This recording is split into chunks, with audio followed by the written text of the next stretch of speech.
네, 기조 강연 시작하도록 하겠습니다. 첫 번째 강연은요, 뉴질랜드 국립수산대기연구소 해양산성화 관측 네트워크 책임자이신 킴 커리 박사님께서 준비를 해주셨습니다. 태평양 도서국의 해양산성화라는 주제로 오늘 진행을 해주실 텐데요. 네, 말씀드린 대로 온라인으로 만나보도록 하겠습니다. 여러분 큰 박수로 맞이해 주시기 바랍니다. 네, 박수 부탁드리겠습니다.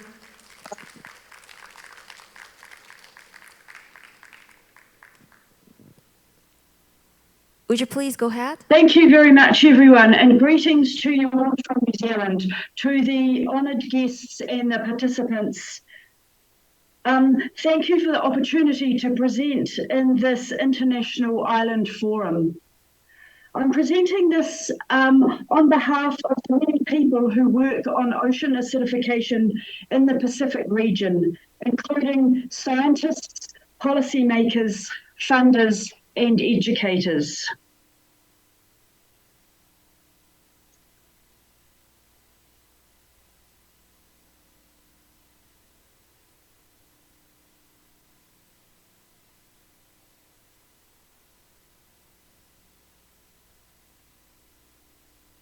Human activities such as fossil fuel burning and deforestation emit carbon dioxide into the atmosphere.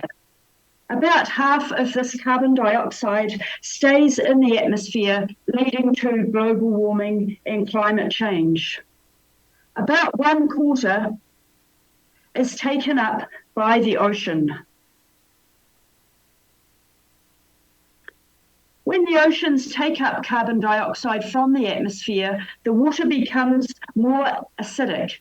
The carbon dioxide reacts with the water in a series of reactions as outlined here.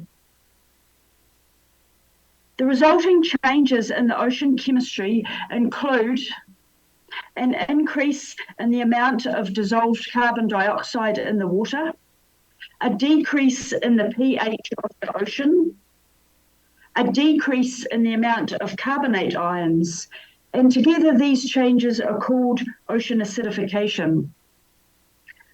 In coastal areas, there are added impacts due to, for example, terrestrial runoff, eutrophication, and local pollution sources, which can further enhance ocean acidification. The reactions, and therefore the rate of ocean acidification, vary with factors such as water temperature, salinity, and pressure. Biological activities such as photosynthesis and respiration also contribute to the carbon chemistry, and therefore ocean acidification varies with time, for example, from season to season and from year to year. And it varies with space. For example, different areas of the ocean will respond differently to the uptake of carbon dioxide. Therefore, information on the rate and consequences of ocean acidification is needed at local and regional scales. The IPCC Working Group Number 1 contribution to the 6th Assessment Report addresses the most up-to-date physical understanding of the climate system and climate change. In 2021, the report states that changes to the ocean, including warming, more frequent marine heat waves, ocean acidification, and reduced oxygen levels, have been clearly linked to human influence. These changes affect both ocean ecosystems and the people that rely on them, and they will continue throughout at least the rest of this century. The report also states that it's virtually certain that seawater pH has declined globally over the last 40 years, with human influence being the main driver of the observed ocean acidification, with pH decline having been observed in all ocean basins. There are several sites that have been measuring ocean acidification in open ocean waters for long enough to demonstrate that ocean acidification is indeed happening. One of these sites is at Station Aloha near Hawaii in the Pacific Ocean. The red line here shows the level of carbon dioxide in the atmosphere, measured at Mauna Loa in Hawaii since 1958. The seawater record, shown here in blue, is much shorter and more variable, but the increase in carbon dioxide can clearly be seen. The resulting decrease in pH, the ocean acidification, is shown in green.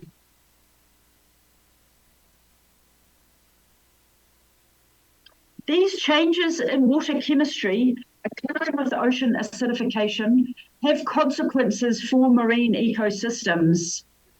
In coral reefs, calcification rates decrease with an associated decrease in structural complexity and diversity, resulting in a change in the community structure of the reefs and the wider ecosystems.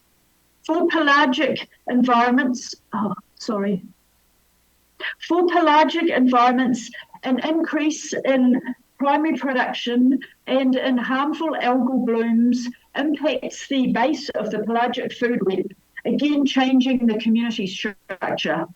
The physiology of some fish is directly impacted. Calcification rates, shell structures, and energy distribution in shellfish are adversely affected. In general, primary production increases, thereby having a positive impact on, for example, seagrass meadows and kelp beds. Such coastal environments can therefore provide a refuge or buffering ability in local situations. There are many international policies and programs that include ocean acidification. I've already mentioned the IPCC and the UNFCCC. There's also the UN Convention on the Law of the Sea, the Convention on Biological Diversity, and many others. Each of these has associated assessments, reports, and commitments that many countries, including Korea, have signed up to. The United Nations Sustainable Development Goal number 14, Life Underwater, has a specific target associated with ocean acidification, target number 14.3. That is to minimize and address the impacts of ocean acidification, including through enhanced scientific cooperation at all levels.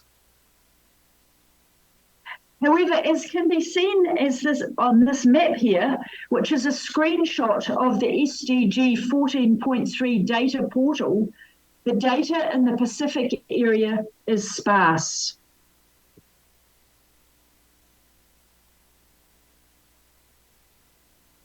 OARS, the Ocean Acidification Research for Sustainability, is a program endorsed by the United Nations Decade of Ocean Science for Sustainable Development. OARS includes 7 targeted outcomes, from provision of OA data through co-design to modelling, ocean literacy, mitigation and adaptation strategies, and transferring ocean acidification science to policy action. GOA-ON, the Global Ocean Acidification Observing Network, is a network of ocean acidification scientists, and PITOA is the regional hub of the Global Ocean Acidification Observing Network in the Pacific area. Other global organizations with an interest in ocean acidification includes the IOCCP, the IAEA, GOOSE, the Global Ocean Observing System, and the Commonwealth Blue Charter, among others. Looking now specifically at the Pacific region, the Pacific Ocean is often referred to as the Blue Pacific continent. The area comprises 24 Pacific countries and territories and is home to 42 million people. The national jurisdiction cover 42 million square kilometres, as indicated by the area enclosed by the white line on the map there. And this makes up 30% of the world's exclusive economic zones. So that's a large portion of the ocean.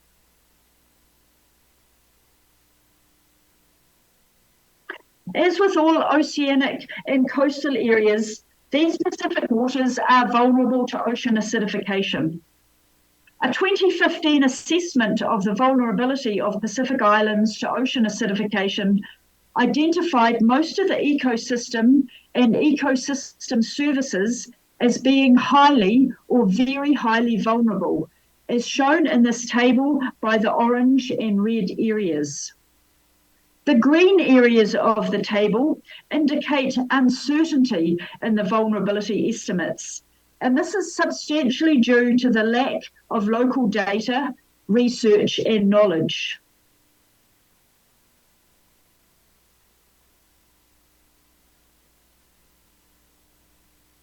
The health and well-being of Pacific Island people and communities depends heavily on the ocean, particularly ocean and near-shore waters, for their livelihoods, their food security, their health, and for cultural practices and traditions. Additionally, ocean acidification is only one of many stresses faced by these environments and these communities. Increased ocean warming, marine heat waves, storm frequency and severity, deoxygenation, sea level rise, these are also threats.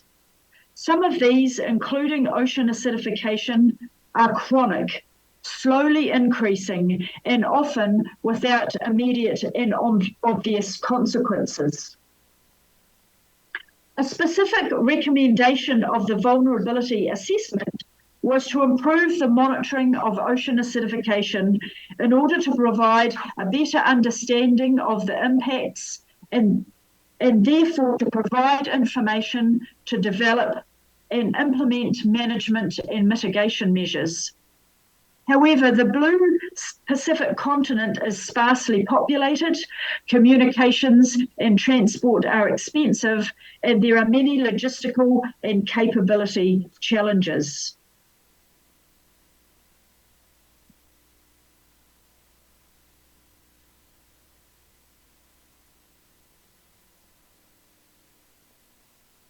There are several regional policy statements and frameworks on the regional level, such as the Pohnpei Ocean Statement, in which the leaders of the Pacific Islands Forum expressed their deep concern about the vulnerability of the Pacific to climate change impacts and natural hazards.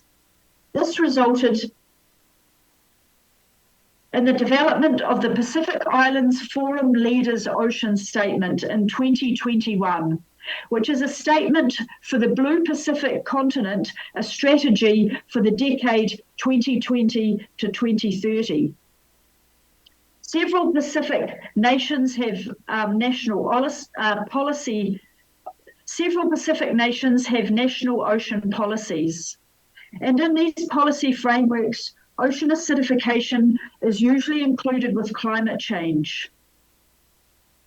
The Blue Pacific continent has a strong and united voice at international forums.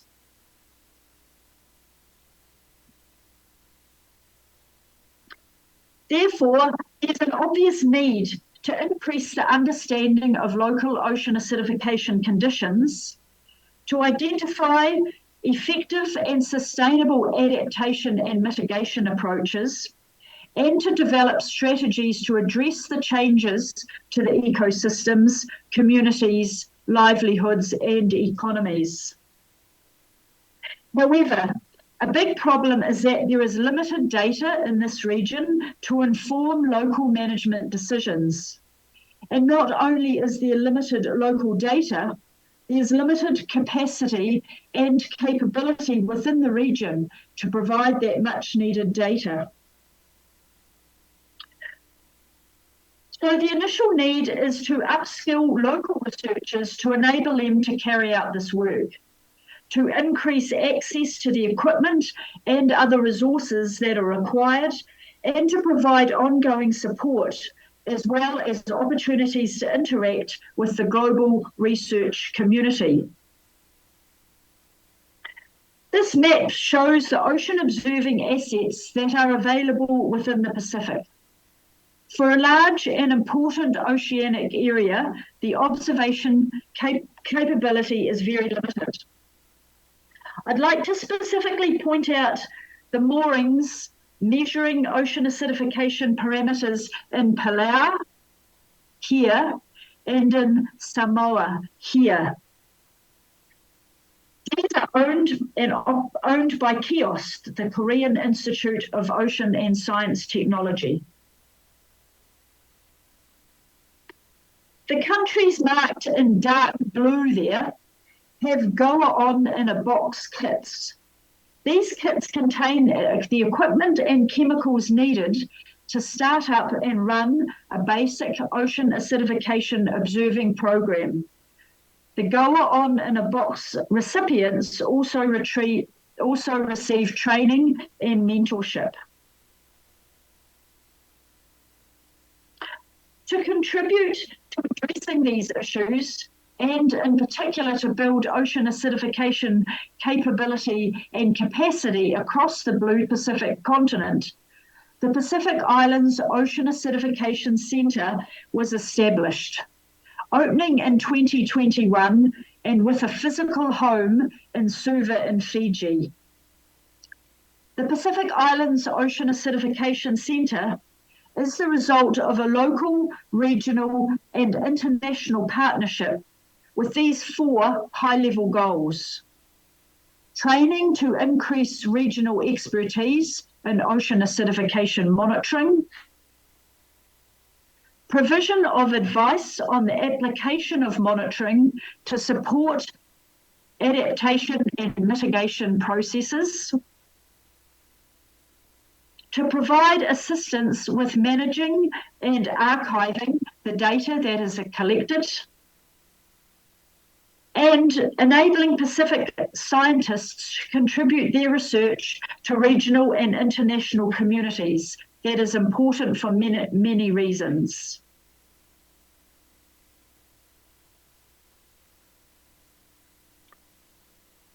The Pacific Island Ocean Acidification Centre is an example of a public-private philanthropic partnership. As Max van Abendroth said, the executive director of the Donors and Foundations Network in Europe, he states that partnerships are key to address the challenges of our time in an impactful way. No single organisation is in a position to solve climate change, social injustice, the polarisation of societies, addressing the food security issue, to engage in the Sustainable Development Goals, and so on. The Pacific Island Ocean Acidification Centre example presented here is a good example of such a partnership. Each of the formal partners shown here in this table have contributed different skills, expertise, and resources, taking advantage of the particular environments in which they operate. Establishment of this partnership has taken time and commitment to coordinate, to manage the logistics of each of the partner institutions, and to ensure that each partner fulfills its own mission as well as that of the partnership.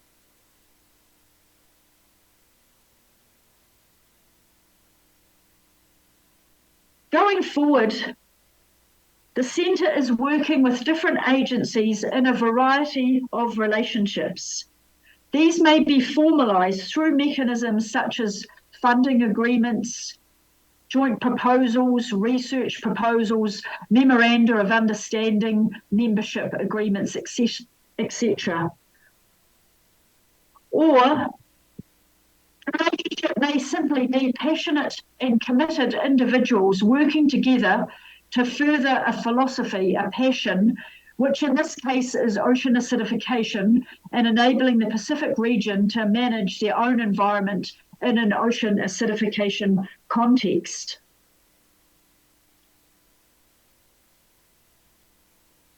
We feel that this is a good model for working together in ocean acidification to benefit researchers and the research, to increase the provision of much needed data in a valuable area of the ocean, a vulnerable area of the ocean. I'd like to acknowledge here all of those working in ocean acidification in the Pacific and further afield in many, many different contexts and at different stages of their ocean acidification careers. And finally, I'd like to thank the organisers of this International Island Forum for including ocean acidification on the agenda. I'd like to give my very best wishes for a successful meeting over the next 2 days. Thank you for your attention. 네, 고맙습니다. 네, 멀리 뉴질랜드 국립수산대기연구소 해양산성화 관측 네트워크 책임자이신 킴 커리 박사님께서 기조 강연 첫 번째 시작을 해주셨습니다. 네, 다음 이어지는 기조 강연 청해 듣도록 할 텐데요. 다음은 명정구 한국해양과학기술원 전문 자문위원님께서 준비를 해주셨습니다. 네, 명정구 박사님께서는요, 동해 연구소장을 역임하셨고 또 40여 년간 우리나라 해양생물학 그리고 해양생태학을 연구하신 잠수하는 해양생물학자로 아주 저명하신 분이십니다. 오늘은요, 그동안의 연구를 바탕으로 이 한국 바다, 동해의 그 해양 생태 변화와 그 관리 방안이라는 주제로 오늘 강연을 준비를 해주셨다고 합니다. 네, 모셔보겠습니다. 여러분 큰 박수로 맞아주시기 바랍니다.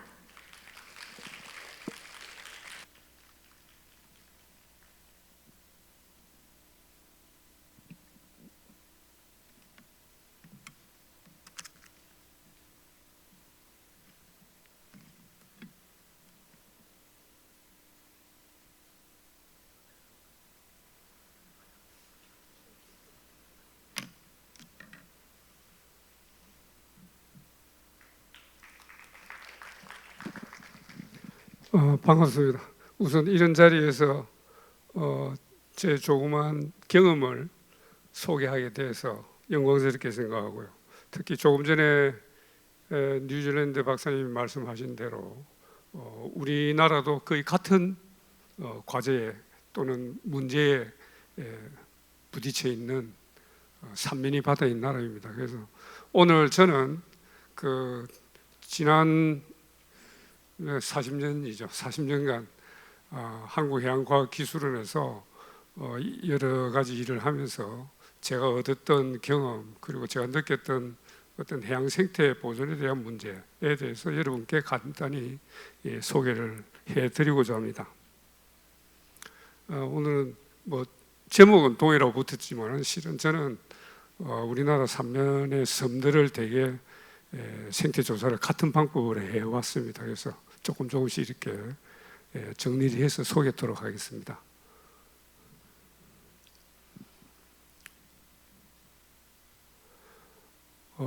우리나라 바다는 산면이 바다를 하지만 산면이 다 다릅니다. 그래서 동해, 남해, 서해 그리고 또 제주권 해서 크게 해양 환경 측면으로 보면은 4개로 나누어집니다.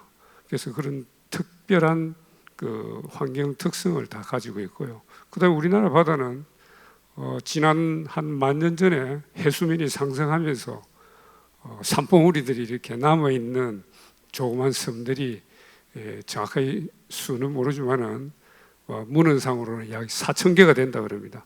거기에 대한 조사나 또 문화적인 특성 또 그들이 가지고 있는 해역 특성은 둘째 치고도요, 우리나라 바다를 이해하는데 섬들이 상당히 거점을 가지고 있다, 거점 가치를 가지고 있다는 생각입니다. 또 하나는 나중에 설명하겠지만 우리나라 바다가 전 세계 바다 조사를 한 결과 면적 단위로는 해양생물성 다양성 1위입니다. 그래서 실제로 컨트롤하고 관리하기가 힘든 나라가 우리나라라고 생각되고 있고요. 그래서 제가 지난 정확히는 92년도부터 우리나라 섬들을 수중 조사를 하기 시작을 했습니다. 그 연구를 바탕으로 소개를 간략하게 드리겠습니다. 보시는 바와 같이 우리나라 바다는 산미 바다지만은 대만 옆에서 올라오는 이 쿠로쇼라는 난류의 영향을 크게 받고 있습니다. 그 난류가 지류가 되어서 대만 난류가 되어서 제주도를 거쳐서 동해로 빠져나가면서 동중국해의 연안수나 또는 우리나라 남해안의 연안수, 서해안 연안수의 영향을 크게 받으면서 그 성격을 변해서 북상하고 있습니다. 또 하나는 서해에는 수심이 평균 40밖에 안 되지만은 저층에는 1년 내내 저기 푸른색으로 보이는 저층수를 가지고 있습니다. 거기에 뭐 대구가 1년 살고 있습니다. 이 해류의 이러한 특성 때문에 우리는 그 물덩이와 해류의 흐름과 그리고 뚜렷한 사계절을 갖고 있기 때문에 이 바다를 이해하는 데 상당히 그동안 어려움을 많이 겪었습니다. 보시다시피 우리 바다에 1월 달에 수온 변화입니다. 이게 대만 난류의 영향을 받은 제주 남부부터 동해 중부, 죽변 앞바다까지는 누르스름한 따뜻한 영향이 있고요. 연안수를 크게 받는 서해안이나 북한에서 내려오는 한류 영향을 받는 곳은 역시 푸른색으로 보입니다. 물론 동해는 저 색깔은 표층에 불과합니다. 동해에 3, 400m 밑으로 내려가면은 거의 고유수가 있기 때문에 동해는 수층에 따라서 우리가 또 이해를 해야 되는 어려움이 있습니다.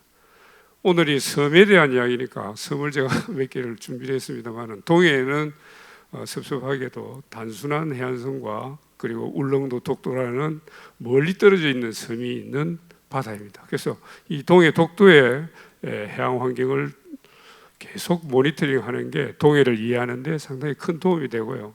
서해는 섭섭하게도 매우 한 8,000년 전에 완성이 된 바다지만은 갯벌과 얕은 바다의 특성을 갖고 있으면서도 불구하고 그동안 많은 간척 사업으로 서해안 연안선의 40%가 없어졌습니다. 직선화되고 다 매립이 되고 해서 그렇지만 지금 남아있는 멀리 있는 경렬 비열도 같은 경우는 서해의 하나의 보물섬으로 아직도 수중 생태를 잘 유지하고 있습니다.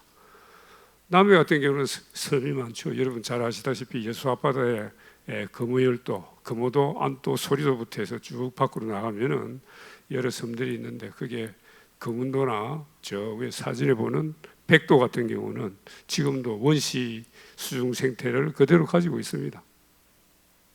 제주도는 색깔처럼 아열대입니다. 태풍을 많이 받고요. 최고 남쪽에 마라도 가파도라는 하나의 또 우리가 생태적으로 아주 가치가 높은 섬을 가지고 있습니다.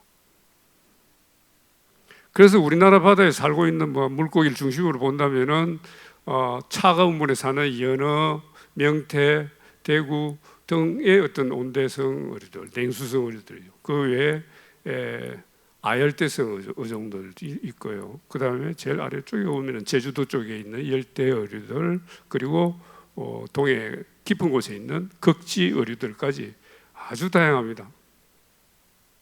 이 동해의 특징이겠죠.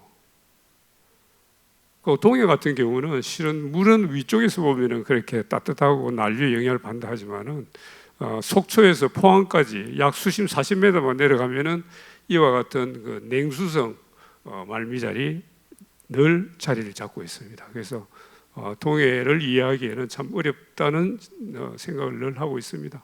서해는 이 사진에 보시는 바와 같이 이 동중국해라는 깊은 바다에서 대개 월동을 하고 봄이 되면은 서해안으로 올라오는 자원들이 많습니다. 꽃게, 참조기, 대부분의 자원들이 그렇고요. 그 관리하기 위해서는 동중국해를 관리하지 않고 자원을 관리하기가 서해는 또 어려운 그런 부분입니다. 남해에 깊은 바다에 있는 고기들 또는 난류를 따라 올라오는 고래상어 같은 회유성 어종들, 남해는 다양합니다. 제주도는 역시 아열대 어종이나 열대 어종이 우리 한반도 주변에서 거의 볼 수 있는 열대 어종들이 가장 많은 곳이 제주도이기도 합니다. 말미잘 공생하는 동가리들, 여무자리돔들, 그리고 파랑돔, 노랑자리돔들. 그래서 한국이 2010년도에 코스텔로라는 해양학자 외에 다국적 해양학자들 모여서 센서스 오브 마린 라이프를 해서 전 지구상으로 해역의 다양성을 조사한 결과 사우스 코리아가 1위입니다. 32.3 종입니다. 우리는 에리아당. 그리고 2위가 중국이 되고요. 일본은 넓은 바다 때문에 8위입니다. 그래서 우리 바다는 좁지만은 이렇게 다양성이 높기 때문에 참 관리하기 힘들고, 그 후 해수부에서 2018년도 조사한 결과는 13,000종 정도의 해양생물이 우리 바다에서 현재 리스트업되어 있습니다. 물론 안 돼 있는 게 더 많겠지만요. 그래서 이런 바다에서 우리가 지금 여러분들이 잘 아시다시피 우리는 수산물 소비 세계 1위입니다. 그래서 수입도 많이 하고 있고 생산도 많이 하는 나라입니다. 그래서 작년을 보면은 우리 수산물 생산이 331톤이고요. 보통 100톤 정도는 우리가 어업을 통해서 했지만은 작년은 80톤 정도, 80만 톤 정도밖에 안 되고요. 그 외에 양식 생산이 210만 톤 정도로 자연에서 우리가 어업을 통해 잡는 거에 약 2배 가까이 됩니다. 멸치, 정갱이, 고등어, 깔치, 조기가 1, 2, 3, 4, 5위에서 늘 부동의 자리를 차지하고 있고요. 양식도 지금 광어하고 우럭이 위주로 하고 있지만은 최근에 가숭어라든지 이런 게 많이 이렇게 생산량을 늘리고 있습니다. 그래도 이 광어와 우럭이 차지하는 비율이 68% 정도입니다. 그래서 우리 나라에서 어류 양식은 그 두 종이 지금 주종으로 볼 수 있습니다. 환경 변화를 보면은 국립수산과학원에서 발표한 자료입니다. 우리나라 바다가 지난 50년간 약 1.1도 가량 올랐고요. 그 중에서 동해에서 1.7도로 가장 많이 상승한 것으로 나타났습니다. 그 징후가 이게 환경 변화의 징후라고는 볼 수 없지만 하여튼 최근에 나타나는 수온 변화와 함께 나타나는 게 제일 많이 나타나는 게 갯녹음이겠죠. 그리고 해파리 정식, 적조, 아열대 어종의 출현의 북상, 개체수 증가, 그리고 양식 생물들이 고수온의 폐사 등이 우리 지금 한반도에서 일어나고 있는 여러 가지 환경 변화에 따른 징후들로 볼 수 있습니다. 그 중에 수산자원공단에서 지금 관리하고 있는 갯녹음 관계를 보면은 조금 과거 자료지만은 동해안에 대개 한 60%, 독도에는 한 9% 정도요. 그 정도 지금 현재 되고 관리를 하고 있고 바다숲 조성 사업으로 열심히 복원을 위해서 노력하고 있습니다. 지금은 제가 갯녹음에 대한 전문가는 아닙니다. 그런데 제가 1997년부터 지금까지 독도를 매년 방문을 해서 잠수 조사를 하고 있는 결과 제가 가지고 있는 데이터를 한 지점에 한 바위에다 집중을 해봤습니다. 1997년도에 독도의 동도의 해녀바위입니다. 해녀바위 이게 지금 포인트가 잘 안 됐기 때문에 잘 안 보이겠지만 저 흑백으로 보이는 게 제가 논문을 실었던 부분이고요. 그 가운데 오른쪽에 있는 바위가 넓덕바위입니다. 길이가 한 10m 되고 높이가 한 2m 되는 해녀바위가 있습니다. 그 해녀바위의 그 무성하는 감태가 2010년도가 지나면서 사라지기 시작합니다. 사라지기 시작해서 2015년도에는 제일 아래쪽에 보시다시피 완전히 어머니 분치를 한 것처럼 해조류가 없이 완전히 석회조류로 덮여서 백화 100%를 보이고 있습니다. 저는 이때 다이빙을 하면서 상당히 물속에서 놀래기도 했고 서운하기도 했고 또 해조가 사라지는데 이 물고기들이 돌아다니는 게 안쓰러워 보이기도 했습니다만은 다행인지 몰라도 2017년, 18년, 19년을 오면서 완전히 회복을 하게 됩니다. 해조 전문가하고 토론을 한 결과 이거는 자연적인 해조상 천위로 일단 해석할 수밖에 없다. 그렇게 해서 지금 사진에 보실 바와 같이 동도의 그 서편 북쪽의 직벽하고 아래쪽이 사진이죠, 그죠? 직벽도 마찬가지고요. 그 근처도 그렇고 이 넓덕바위의 더 깊은 쪽 수심 한 3, 40m까지 이어지는 거의도 완전히 회복이 되었습니다.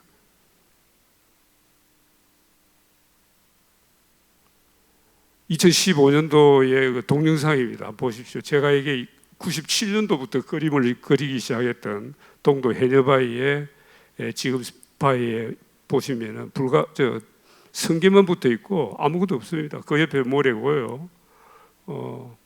그게 2019년도 이렇게 변했습니다. 요 앞에 있는 거는 지금 태풍 때문에 저 모래밭에 자갈이 몰려와서 자갈에 하나하나마다 지금 어린 감태들이 다 붙은 겁니다. 그리고 이제 뒤에 보이는 게 늪득바위입니다. 지금 여기서 보이는 면적은 대개 10m, 10m밖에 안 되지만 실제로 해녀바위가 가지고 있는 그 넓이로 보면은 엄청난 부분에 엄청난 양의 해조류가 갑자기 저렇게 붙어버리는 겁니다. 뭐 저기에다 비료를 뿌린 적도 없고 그때는 성게 잡은 적이 없습니다. 그리고 수온도 크게 변한 게 없습니다. 전체적인 이 흐름은. 그래서 결론은 여기는 해녀바위는 막 자연 천의로 일단 보고 계속 모니터링 하고 있는 겁니다. 이게 제가 왜 배워있더냐면은 한 번 들어가 보고 독도의 동도와 서도 사이에 해녀바위 어민숙소 앞에 들어가서 어느 전문가가 보고 와서 야 독도는 사막화됐다 뭐 이렇게 표현한 적도 있습니다. 그래서 저하고 디스커션도 많이 했는데 지켜봐야 될 부분입니다. 그다음에 왕돌초도 제가 2002년도부터 2005년까지 조사를 했습니다만은 보시다시피 2002년 처음 들어갔을 때는 제주바다하고 똑같았습니다. 제주바다하고 똑같았는데 2014년, 2013, 14, 15 오면서 감태가 한 그릇 없이 다 없어졌습니다. 해녀바위처럼. 그리고 지금 보이는 게 모자반하고 뭐 붉은 홍조류 정도. 그리고 최근에 들어가신 분한테 물어보니까 그 넓은 여의도 10배 정도 되니까 엄청 넓은 곳이죠. 근데 거기에 지금 감태가 한 수십 그루 정도 헤아려진다 그러니까 아직까지 완전 회복은 안 됐습니다. 그래서 저는 장기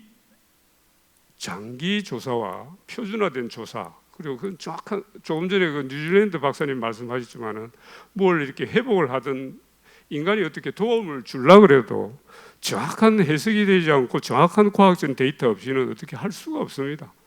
그리고 기후변화처럼 그렇게 큰 변화가 만약 있어서 우리 동해 바다가 영향을 계속 받고 있다면 기후를 손을 대지 않고는 이 컨트롤하기가 어려운 게 해양 생태라는 게 생각이 됩니다. 이 그림은 제가 지난 20년간 우리나라 바다를 크고 작은 프로젝트를 하면서 계속 바다 속에서 리스트업했던 종들 그 종들이 지금 북쪽으로 계속 올라오고 있는 경향입니다.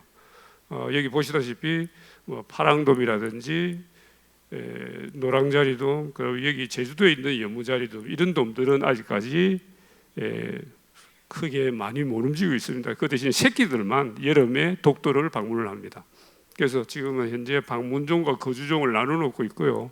올해 4월 달에 해양수산부가 기후변화의 지표종으로서 5종을 집었습니다. 5종 중에 제가 지금 여기 제시한 빨간 별표를 가지고 있는 종들이 그 5종에 포함합니다. 이 3종 외에 거북보하고 연어를 해서 우리나라가 기후변화에 대한 어류 지표종으로서 지금 모니터링하고 계속 추적을 이제 시작을 했습니다.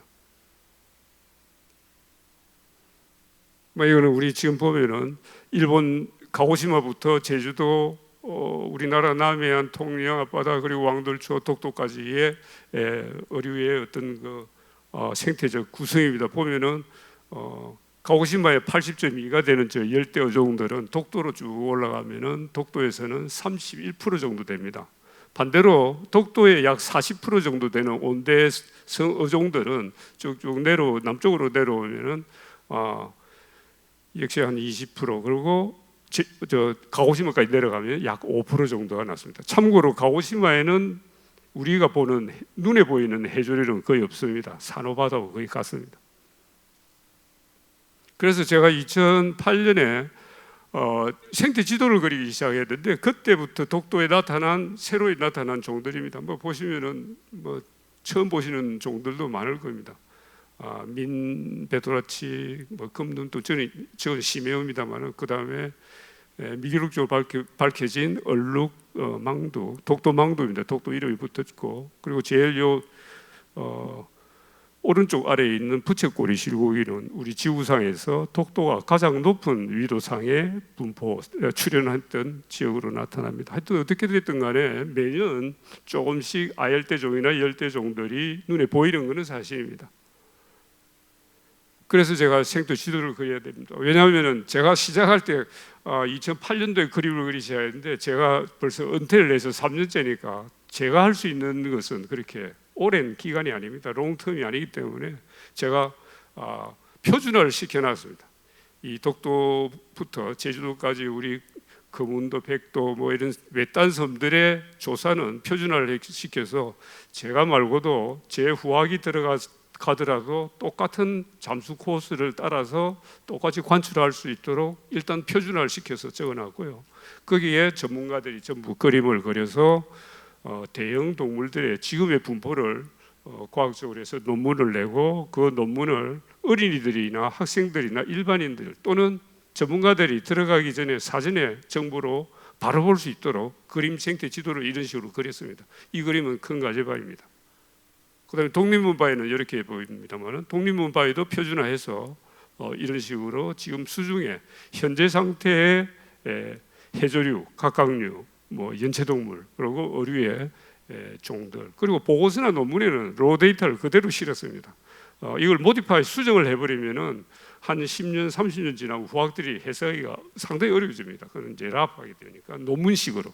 그래서 저는 지금까지 전부 로 데이터로 적었습니다. 3cm에서 5cm짜리가 150마리 어느 수청에 뭐 이런 식으로 다 데이터를 정리를 해놨기 때문에 아마 30년 후에 저 코스를 따라 들어가는 해양학자, 생태학자들은 팀이 돼 들어가면은 저와 다른 그림이 나올 수가 있습니다만 그런 식으로 일단은 데이터는 표준화해서 자료 정리를 했습니다. 그래서 울릉도 부분에 지금 해놓은 게 7개, 그 다음에 독도에 지금 14개 정점을 작년 연말까지 맞춰서 해수부에다가 보관을 하고 있습니다. 물론 제주도 국가 MPA 관계 제주도도 이런 식으로 해서 제가 팀이 되어서 해조류의 수직 분포와 면적들 그리고 종류들 그리고 산호, 연산호 맞죠? 소프트 코랄이 말하니까 연산호들의 그 종류와 그 분포 수심들 해서 그림을 종합을 해서 어린이들이 볼 수 있고 학생들이 바로 볼 수 있는 또는 수중 관광에 사용할 수 있는 문섬 생태 지도를 그림을 그리고 사진으로 종을 확인할 수 있도록 해두었습니다. 우리나라 이용 관리 방안은 앞으로 그러면 이런 바다에서 어떻게 계속 보존만 해야 됩니까? 그렇지 않습니다. 우리는 생산성을 해서 우리 식탁에 수산물도 올려야 되고요. 또 레저 관광 활동도 해야 되기 때문에 여러 가지 문제가 있습니다. 그래서 MPA도 해야 되고 해양생태 종합조사도 해야 되고 수산자원 관리도 과학적으로 해야 되고 또 해양공간 관리도 국민들의 욕구에 따라서 해양공원도 만들어 줘야 되고 그래서 우리 국토가 좁고 바다는 넓으니 어떻게 해서라도 바다 쪽을 다목적으로 이용할 수 있도록 하는 노력이 필요합니다. 이거는 뭐 해양수산부의 그겠지만 해양관리공단입니다. 해수부 산하 MPA입니다. 우리나라는 지금 34개 해양생태 보호구역 16개소를 포함해서 34개의 해양보호구역을 가지고 있고 넓이로 보면 우리나라 전 해양의 2.2%밖에 안 됩니다. 그래서 무척 빠른 속도로 이 보호구역을 늘려가야 2030, 즉 30% 바다까지 보호구역을 만들겠다는 전 세계 해양국들의 약속을 지킬 수가 있습니다. 또 하나는 노테이크 존입니다. 해양보호구역을 정했다 해서 거기에 무슨 관리가 제대로 되는 건 아니죠. 그래서 그 그레이드별로 노테이크 존부터 해서 파트별로 이용할 수 있는 단계별 우리가 프로그램을 해서 실천하지 않으면 실은 어려울지도 모릅니다. 그 외에 해양수산부는 이제 수산자원도 TAC 제도를 1999년부터 시작을 해가 고등어부터 시작해서 현재 16개 어종 그리고 18개 수산업 업종에 대해서 제도를 만들어두고 여기 오른쪽에 보이는 바와 같이 종별로 다 관리를 하고 있습니다. 그 외에도 금지체장, 금어일 두고 있고요. 예수 앞바다에 많은 감성돔 자원도 미안하지만은 5월달 한 달은 낚시꾼도 낚시를 못하도록 묶였습니다. 저도 금어일도 안또 소리도를 늘 감성돔 잡으러 다녔는데 5월달은 못 오게 되었습니다. 그래서 점점 금어기와 금지체장이 타이트하게 되어간다는 것을 볼 수 있습니다.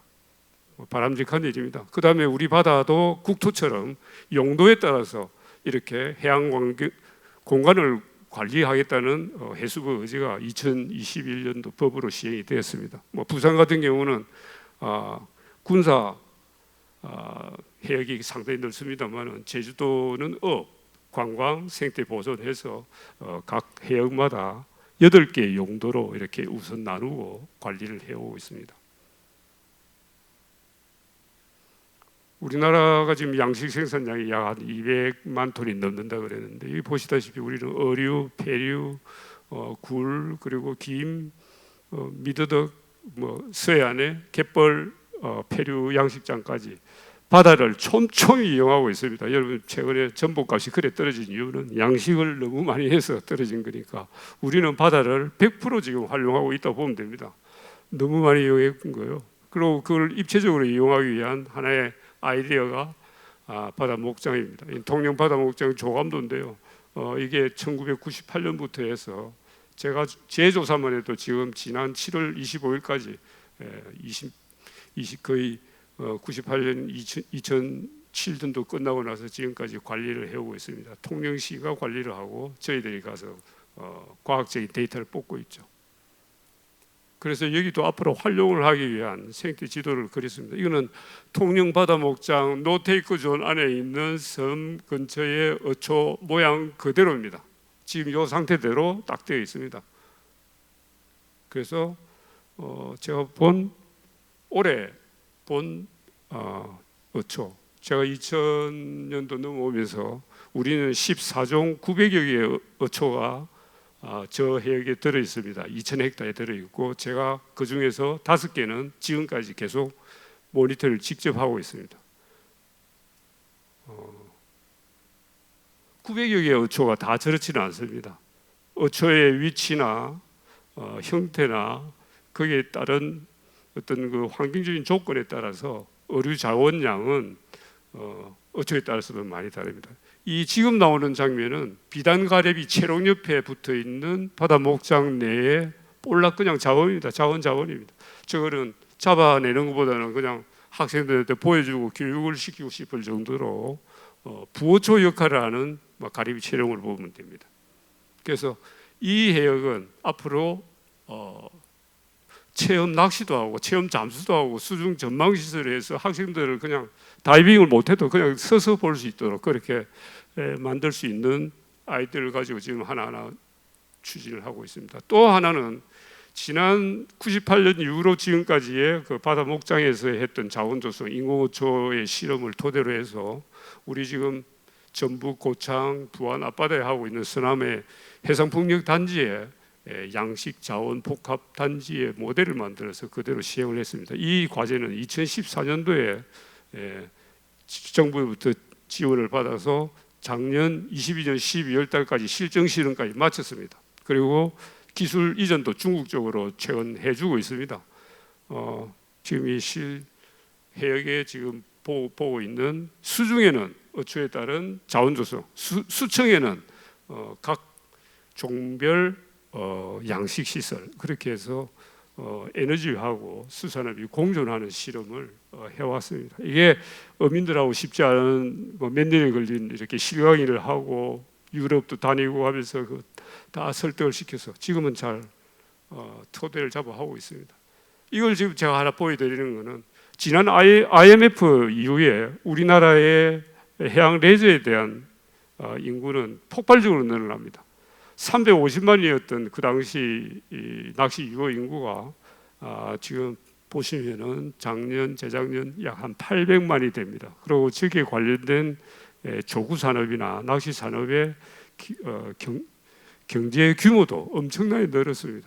여기 지금 이 무슨 제가 늘 그 사람이 많은 중국을 예를 들었는데 이게 중국하고 우리는 다를 바가 없습니다. 바다를 향한 하나의 노력입니다. 자, 이럴 경우에 어떻게 우리가 해야 됩니까? 이제 맺겠습니다.